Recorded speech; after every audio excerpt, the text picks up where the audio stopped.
Tired from a day of travel and sightseeing, you decide to sit down, late at night, at a Chilean street corner. A man begins to serenade anyone who listens with a traditional folk song. The strumming of his acoustic guitar strings and his offbeat voice provide a sense of rawness and authenticity to the nightlife, and you begin to feel a sense of pleasure and fulfillment as his volume progresses. You've never seen this song on the Billboard Top 100, nor have you seen this artist grace the cover of any CD, and yet his music captures your spirit more than any other song you have ever heard. He has provided a perceptual experience of ambiguous satisfaction, a temporary moment of utter enjoyment in existence. You exclaim that, "That's beautiful." Beauty, a mysterious concept, and yet you know it when it greets you with its prettiness. What is it? First, we must attempt to understand whether beauty is something that is objective or subjective.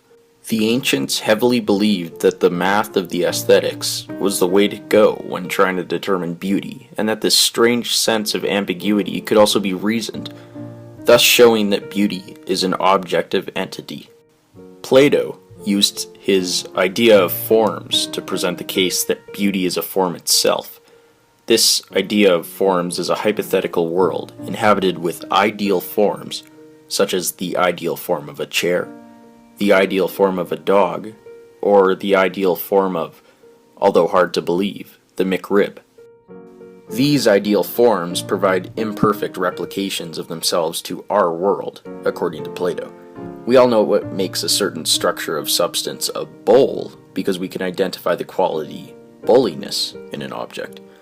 Yet there are many different forms of bowls, which Plato would consider to be replications of the one true bowl that exists in the ideal world. Thus, Plato considers there to be an actual form of ideal beauty, and that beautiful things that exist in our world are imperfect replications of this, and this is why we can recognize beauty, but may find it difficult to explain its properties.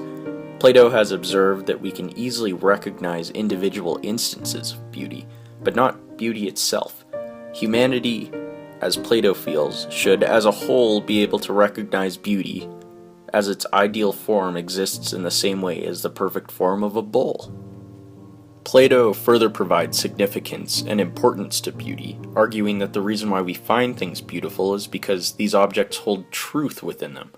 To understand why we are drawn to a person or a piece of furniture is to piece together the puzzle of beauty itself. But you know that a universal definition of beauty is silly. You may immediately sputter that beauty is in the eye of the beholder, as this is, after all, a logical response. David Hume suggests that beauty is no quality in things themselves. It exists merely in the mind which contemplates them, and each mind perceives a different beauty. This is a commonly held view that exists in various arguments of who's hotter, Kim or Kate, and whether or not someone should buy real estate on the French Alps or the French Riviera. To believe in total subjectivity in regards to beauty is to also, as Immanuel Kant suggests, to forget about the social habits of the human mind. Kant agrees that there is no certain aesthetic or design in which to create something beautiful, but he does find it interesting that we declare what is beautiful as if it is a universal property.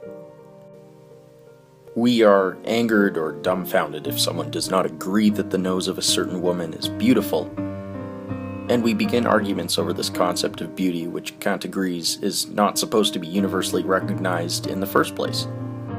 There also exists the nicest conclusion to this argument, showing that beauty is a kind of intersubjective field of identification.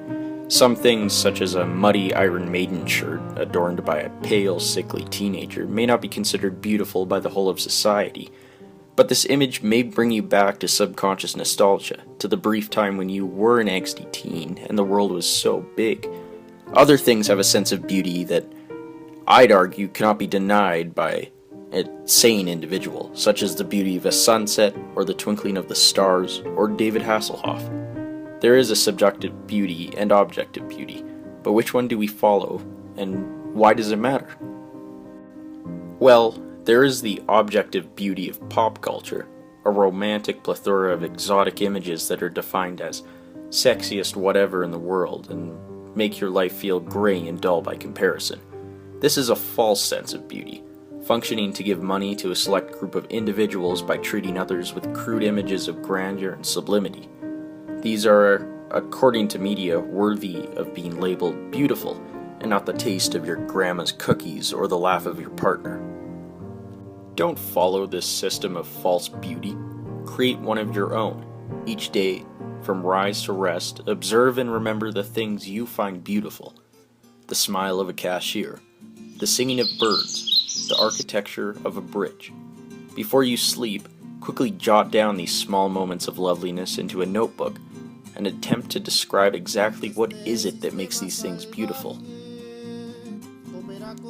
Through this, you will realize the beauty that lies within the normalcy of your life. One day, you may even piece together the truth of beauty that Plato speaks of.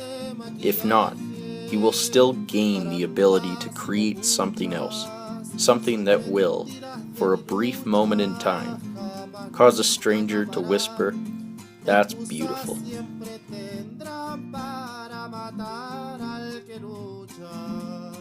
Para matar al que lucha es la misma mala